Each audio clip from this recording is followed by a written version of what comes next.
एक कहावत है कि नेता जो कहता है सो करता नहीं, और जो करता है सो कहता नहीं। राज्यसभा चुनाव का काउंटडाउन शुरू है, मतलब कि चुनाव सिर पे है। बयानबाजियां भी बहुत हो रही हैं, लेकिन बंद कमरे में जो खेल चल रहा है वो भी कभी न कभी लीक कर जाता है। और जो चर्चा होना शुरू हो गया है कि राज्यसभा चुनाव में जो बिहार कोटे का 5 सीट खाली हो रहा है, उसमें 2 सीट आरजेडी का है, वो 2 सीट एनडीए ने अपना अपना तय कर लिया है। नमस्कार, आदाब, सत श्री अकाल। मैं हूं मनोज नारायण सिंह और आप देख रहे हैं मंथन टुडे। बिहार विधानसभा चुनाव 2025 ने सारा आंकड़ा खेल बिगाड़ दिया है। महागठबंधन का खेल किसका बना दिया? एनडीए का। चूंकि 202 विधायकों की ताकत वाली एनडीए है, 35 सीट पर सिमट गई महागठबंधन और 5 सीट एआईएमआईएम जो है अपने पिछले 2020 वाले चुनाव परिणाम में अपने स्थान पर कायम है। बीएसपी भी अपने स्थान पर कायम है, मतलब कि 1 सीट उसका है। वैसी स्थिति में मौजूदा समय में जो राज्यसभा चुनाव हो रहा है, उस राज्यसभा चुनाव में एक सीट के लिए 41 वोट की जरूरत पड़ती है। और जिस तरह से बिहार विधानसभा में विधायकों की जो ताकत है, संख्या है, उस संख्या बल के आधार पर अगर देखें तो 4 सीट एनडीए का क्लियर है, 85 विधायक है जेडीयू का, 89 विधायक है बीजेपी का। वैसी स्थिति में 2-2 सीट जो है दोनों का क्लियर है, लेकिन एक 5वां जो सीट है वो सीट पर जो है पेच फंस गया है, इसलिए कि 5वें सीट के लिए जो 41 वोट चाहिए उसमें 3 वोट कम हो रहा है एनडीए को, और आरजेडी के पास 6 वोट कम हो रहा है। महागठबंधन के आरजेडी के बनिस्पत एनडीए को कम मशक्कत करनी पड़ेगी।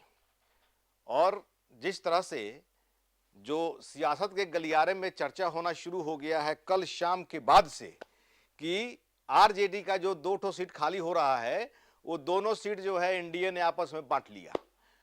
कौन कौन बांटा? बीजेपी और जेडीयू, दोनों बड़ी पार्टी है। तो जिस तरह से ये जो सीट जो खाली हो रहा है, इसमें 5 सीट में 1 सीट बीजेपी का खाली हो रहा है, 2 सीट जेडीयू का खाली हो रहा है, 2 सीट आरजेडी का। अब जो बीजेपी की 1 सीट खाली हो रही है उसके में जो है 1 सीट तो उसका रहेगा ही रहेगा, और जेडीयू का 2 वो भी रहेगा।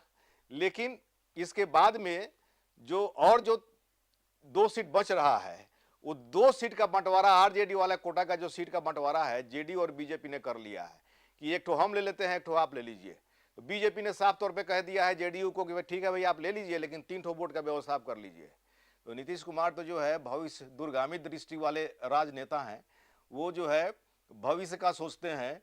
शायद इसीलिए उन्होंने एआईएमआईएम को खुश करने के लिए बिहार विधानसभा में जो अल्पसंख्यक कल्याण जो समिति बनी, उसमें जो है अख्तरुल इमाम एआईएमआईएम के प्रदेश अध्यक्ष को जो है अध्यक्ष बना दिए। बाकी जो भी उनके मेंबर थे सबको मेंबर बना दिए, माने और विधायक को जो है मेंबर बना दिए, मतलब कि खुश कर चुके हैं पहले से ही। और जिस तरह से अशोक चौधरी कल तौसीफ आलम के घर पहुंच गए और बंद कमरे में गुफ्तगू करने लगे, वैसी स्थिति में चर्चाएं होने लगी। भाई एहसान तो नीतीश कुमार कर चुके हैं, अब नीतीश कुमार जो है 3 ठो वोटवा ले लेंगे तो इनका 1 ठो राज्यसभा का जो है सीट इनका बढ़ जाएगा। अब यहां पर बात हो रही है कि जीतन राम मांझी, चिराग पासवान, इन लोगों का क्या हो। चिराग पासवान भी जो है पहले उनकी बात हो रही थी कि उनकी माँ जो है राज्यसभा की जो खाली सीट हो रहा है उसमें जो है जाएंगी, लेकिन चिराग पासवान इसका खंडन कर दिया कि नहीं, मेरी माँ जो है पॉलिटिक्स में नहीं आएंगी। लेकिन अच्छा किसको नहीं है, मेरी जो पार्टी है उसमें जो है बढ़ोतरी हो, एक्सपेंशन हो, कौन नहीं चाहता है। उधर जीतन राम मांझी भी जो है कह रहे हैं कि हमारी तो बात हुई थी एक राज्यसभा के लिए, वैसी स्थिति में राज्यसभा का सीट तो हमको मिलना चाहिए, हम इंतजार कर रहे हैं। जब किए थे कि हाँ एक राज्यसभा का जब सीट मिलेगा तो वैसी स्थिति में मिलना चाहिए, तो हम इंतजार कर रहे हैं। वो भी जो है अपना बको ध्यान हम अपना लगाए हुए हैं कि उनको भी जो है 1 ठो सीट मिलेगा। अब बीजेपी का 1 सीट खाली हो रहा है, और जिस तरह से 5 सीट में जो है अब 2 सीट जो है अब बीजेपी के खाते में जा रहा है, तो 2 सीट में एक तो उपेंद्र कुशवाहा का भी मामला है और दूसरा में चर्चा हो रही है नीति नवीन की, संजय मयूख की, उसके बाद में पवन सिंह की। अभी सबको जो है खुश करने के लिए क्या क्या जो है बीजेपी करेगी। यहाँ पर लोगों का कहना है, बिहार प्रदेश कमेटी, यहाँ बिहार प्रदेश में जो भी लोग हैं वो लोग कहते हैं कि भाई हम लोग तो जो है चर्चा सुनते रहते हैं, करते रहते हैं, लेकिन एक बार वहाँ से जो आदेश हो जाता है वही जो है होता है। हम लोग डिसिप्लिन्ड पार्टी है। आखिर डिसिप्लिन्ड पार्टी कितना है वो तो सब कोई देख रहा है, लेकिन अभी 5 तारीख को पता चल जाएगा कि जेडीयू के कौन कौन से उम्मीदवार हैं और बीजेपी के कौन कौन से उम्मीदवार बनते हैं। 5 तारीख लास्ट डेट है, 5 तारीख को सब पता चल जाएगा। तब तक के लिए थोड़ा इंतजार करना पड़ेगा।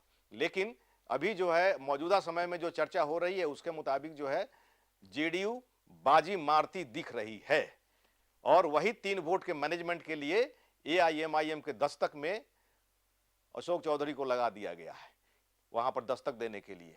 और चूंकि पहले कांग्रेस में रह चुके हैं अशोक चौधरी, प्रदेश अध्यक्ष रह चुके हैं, अब तौसीफ आलम भी जो है पहले कांग्रेस में थे, तो जाहिर सी बात है कि अशोक चौधरी का पहुंचना ये जो है सत्ता के गलियारे में चर्चा का विषय बन गया कि भाई एआईएमआईएम का 3 वोट जो है इनको चाहिए।